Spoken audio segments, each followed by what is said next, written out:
For decades, the most influential and revered Orthodox Jew in New York was Rabbi Menachem Mendel Schneerson, the so-called Lubavitcher Rebbe and hereditary leader of the Chabad movement. Every politician in New York, Jew or Gentile, genuflected to the good rabbi. Schneerson died in 1992, but Hillary and Rick and the rest still pay tribute to him, expressing admiration for his wisdom and his piety. As a matter of fact, throughout his career, Schneerson preached the hatred of all non-Jews, which is inherent in Judaism. Other Orthodox Jews, such as Al Gore's vice presidential candidate Joseph Lieberman, are reticent about the more invidious aspects of their religion. In fact, they will simply lie to you about it if you question them. But Rabbi Schneerson wasn't reticent at all. He spelled it out for his followers in his lectures and his writings. He taught that non-Jews are subhuman, that they are like cattle, created by the Jewish God Yahweh only to serve the Jews. He taught this explicitly, openly, over a period of many years. I'll quote directly from one of Rabbi Schneerson's lectures. This is taken from a book of his lectures published in Israel in 1965. The English title of the book is Gatherings of Conversations. I quote, "This is what needs to be said about the body. The body of a Jewish person is of a totally different quality from the body of a member of any other nation of the world. The Jewish body looks as if it were, in substance, similar to the bodies of non-Jews, but the bodies only seem to be similar in material substance, outward look, and superficial quality. The difference of the inner quality, however, is so great that the bodies should be considered as completely different species. This is the reason why the Talmud states that there is an halakhic difference in attitude about the bodies of non-Jews. Their bodies are in vain. An even greater difference exists in regard to the soul. Two contrary types of soul exist. A non-Jewish soul comes from three satanic spheres, while the Jewish soul comes from holiness." End of quote. And there's much, much more in the same vein, although reading Rabbi Schneerson's lectures is not easy. Like the Talmud, they are full of hair-splitting, lawyer-like quibbling and references to obscure authorities.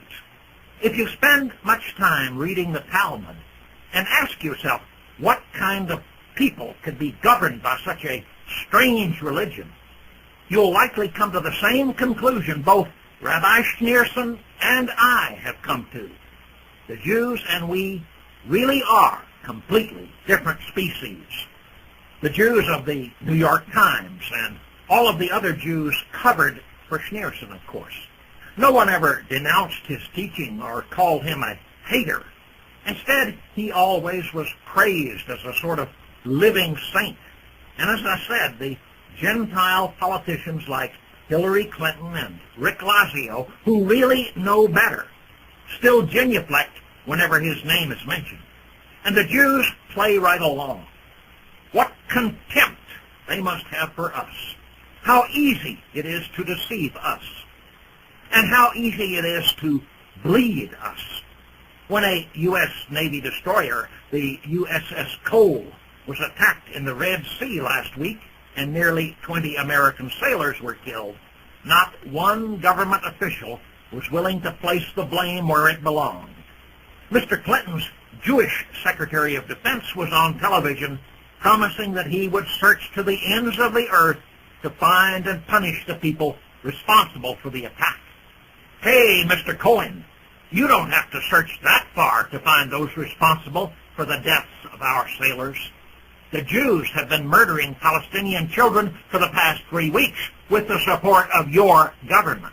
The Jews have been firing rockets into Palestinian apartment buildings from helicopter gunships supplied to Israel by your Defense Department. Last week, 70 U.S. senators signed a resolution of support for this sort of Jewish behavior. That was the Senate of which you used to be a member before you became Secretary of Defense.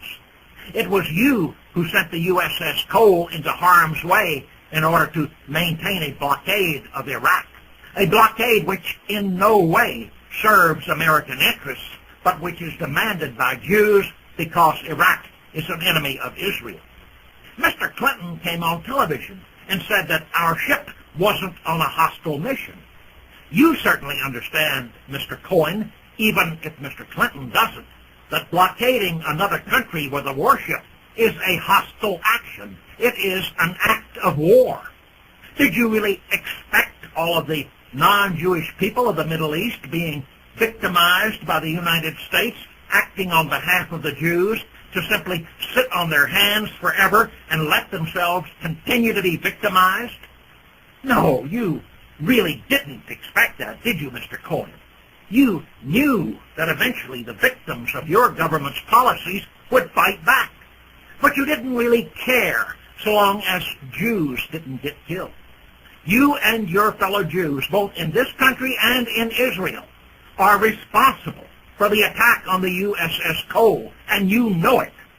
But still, you go on television and refer to the attack as an act of terrorism and the attackers as cowards. Two brave men stand at attention as they willingly sacrifice their lives in order to strike a blow for their people in the only way they can, and you call them cowards and terrorists. Ah, Mr. Cohen, you and your fellow Jews really do have contempt for our intelligence, don't you? One of these days, we will make you understand that there are a few of us who aren't lemmings, a few of us who can see with our own eyes and hear with our own ears and figure things out for ourselves. That will be the day when we begin settling the score with those who have been deceiving and corrupting and bleeding our people for so long. Thanks for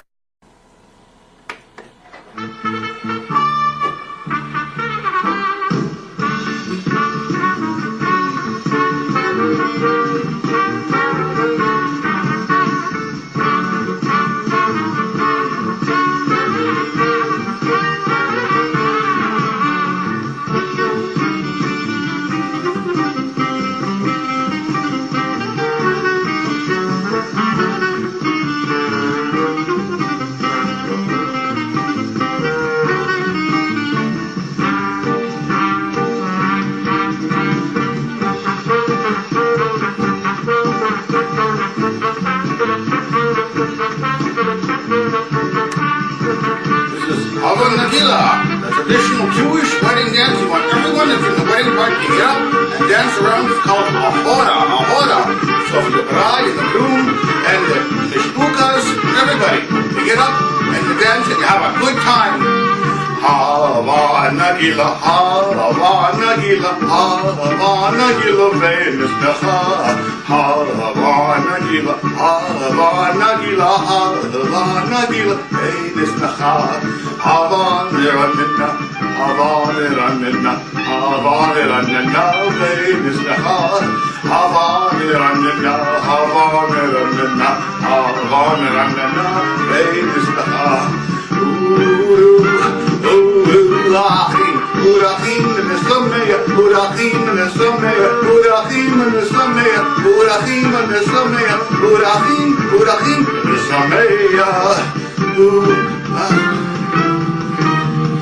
Urachim nesameya, urachim nesameya, urachim nesameya, urachim nesameya, urachim nesameya.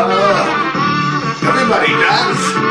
It's a Jewish wedding. It's a time for celebration. Later on, you worry about what's going to happen. Now you have fun. Dance it out. Hava niranina, hava niranina, hava niranina, venis necha. Hava niranina, hava niranina, hava niranina, venis necha. Ooh, ooh, ooh, ooh, ah. אורחים, אורחים במשמח, אורחים במשמח, אורחים במשמח, אורחים במשמח, אורחים, אורחים במשמח.